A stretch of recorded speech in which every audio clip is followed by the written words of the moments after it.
For thousands of years, human beings looked up at the night sky and felt precisely the same thing: wonder and helplessness. The stars were beautiful, yes, but they were also completely, utterly out of reach.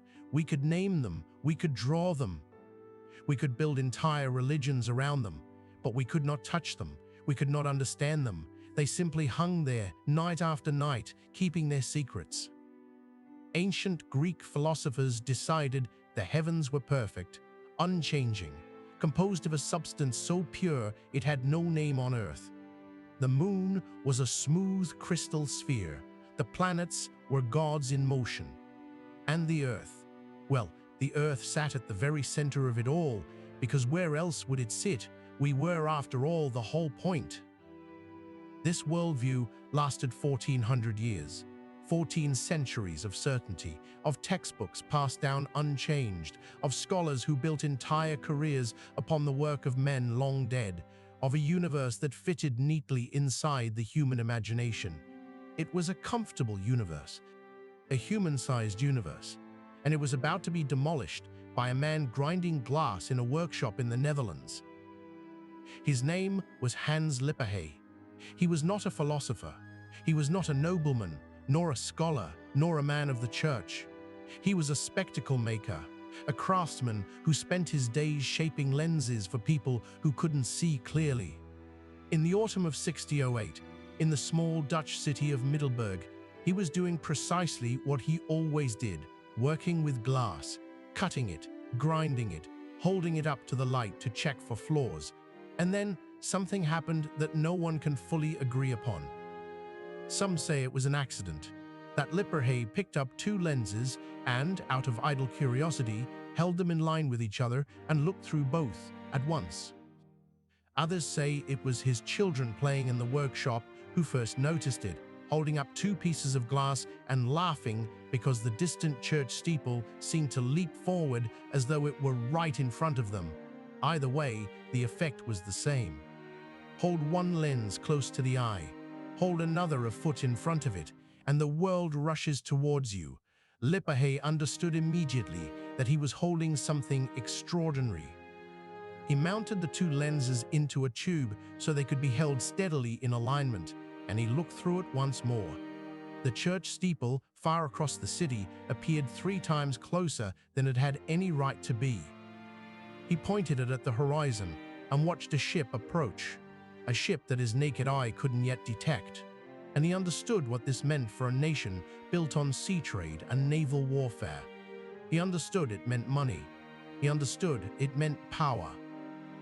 In October of 1608, Lipperhey walked into the chambers of the States General, the Dutch government, and presented his device. He called it a kijker, a looker. He applied for a patent, asking for exclusive rights to manufacture it. The government was fascinated.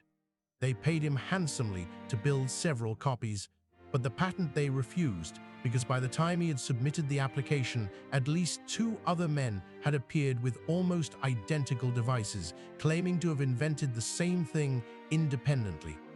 Whether they had truly invented it themselves, or whether the idea had simply leaked from Lipperhey's workshop into the gossiping streets of Middelburg, nobody knows. But the result was that the telescope, almost from the moment of its birth, belonged to everyone. News of the device spread across Europe with astonishing speed. By the end of 1608, pamphlets describing it were circulating in Paris, London, and Rome. Princes and merchants paid fortunes for working models. Sailors begged to have them aboard their ships. Soldiers imagined the tactical advantage of seeing the enemy before the enemy saw you. For most people, this was the extent of the telescope's promise: a military tool, a merchant's advantage, a novelty for the curious and the wealthy. But in Padua, Italy, a professor of mathematics at the local university heard the rumor and understood it quite differently. His name was Galileo Galilei, and he was 54 years old, chronically in debt and restless with ambition. He had not seen the device. He had only heard a description that 2 lenses, correctly arranged, could magnify distant objects. That was enough. Galileo sat down, worked out the mathematics of how such a device must function, and built one himself. Then he built a better one. Then a better one still, until he had a telescope that magnified not 3 times, but 20 times, then 30, far beyond anything Lipperhey had produced. And then Galileo did something that no one else had thought to do. Something so obvious, in retrospect, that it seems almost impossible that he was the first.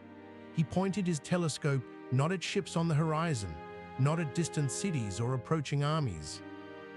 He pointed it at the sky. The moon came first. On the night of the 30th of November, 69, Galileo turned his lens towards the moon and stopped breathing. The moon was not a smooth crystal sphere. It was not perfect. It was not uniform. It was scarred. It was broken.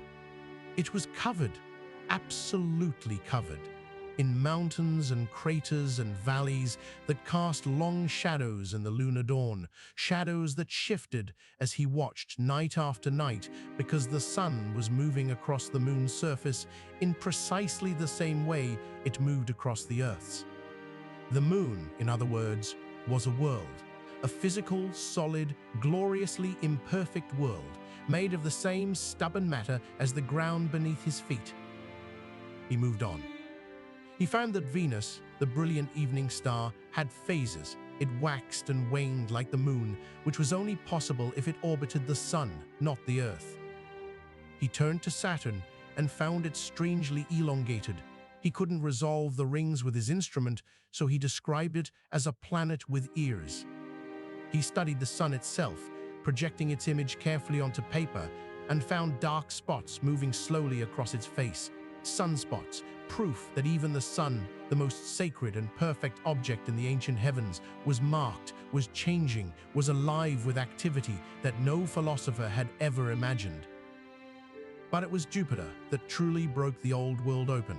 On the night of the 7th of January, 1610, Galileo observed 3 small stars arranged in a line near Jupiter. The following night, they had moved. The night after that, they had moved again. Not drifting randomly as stars do not drift, but clearly, unmistakably orbiting Jupiter. He watched for weeks. He found a 4th. 4 moons, circling Jupiter, the way the moon circles the Earth, the way the planets were supposed to circle the Earth, but they weren't circling the Earth at all. They were orbiting something else entirely. The Earth, it turned out, was not the center around which all things revolved.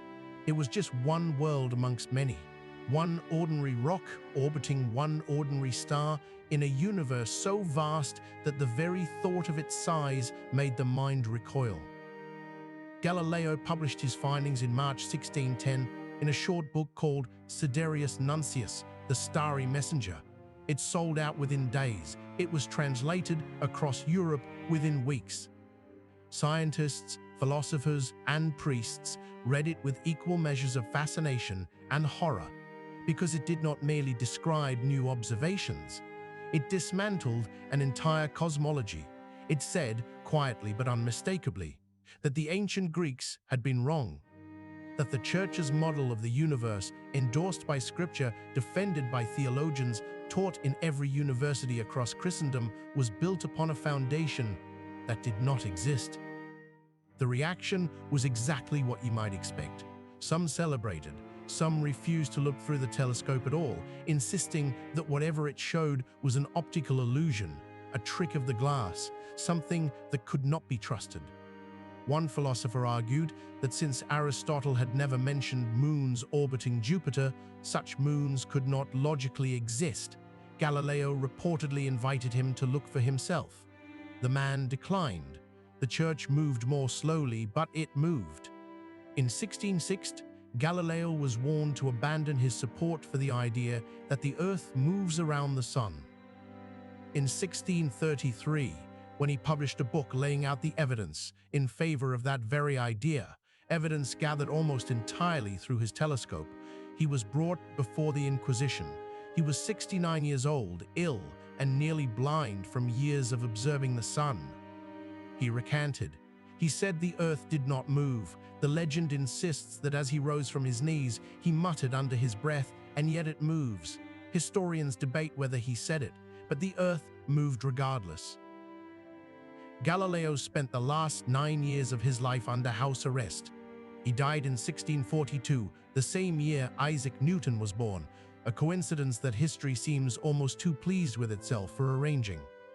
Newton would go on to explain, mathematically, why the moons of Jupiter orbited as they did, why the planets followed the paths they followed, why the universe behaved with such beautiful, terrifying regularity. He would never have done it without Galileo's observations. Galileo would never have made those observations without his telescope.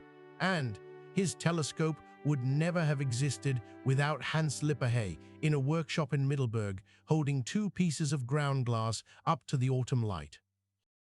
The telescope did not merely change what we could see, it changed what we were. Before it, human beings lived in a universe built to human scale, one in which the Earth was the stage, the stars were the backdrop, and the whole performance was for our benefit. After it, we lived somewhere else entirely, on a small planet, orbiting an average star in one galaxy amongst hundreds of billions, in a universe so old and so vast that the entire history of our species barely registers as a footnote. You might think that would be a humbling, even a crushing realization, and for some it was, but for others, for the scientists and astronomers and dreamers who came after Galileo, it was the opposite of crushing. It was an invitation.